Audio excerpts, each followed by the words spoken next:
Pilipinas, una sa ating mga balita.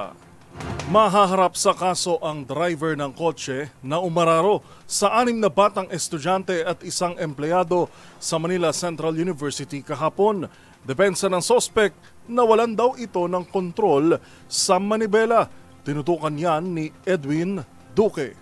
Sasampahan ng kasong reckless imprudence resulting to damaged property at physical injury, ang driver ng pulang Montero Sport na umararo kahapon ng hapon sa Manila Central University lobby. Ayon kay Police Colonel Joey Gaport, base sa pahayag ni Manuel Anunevo, 73 years old, driver ng Montero, nawalan ng kontrol sa manubela. Makaraang hindi sinasadyang maapakan ang silinador ng sasakyan hanggang bumangga ito sa lobby ng waiting area na humagip sa 7 katao, kabilang na dito ang 6 na estudyante at isang empleyado sa lugar.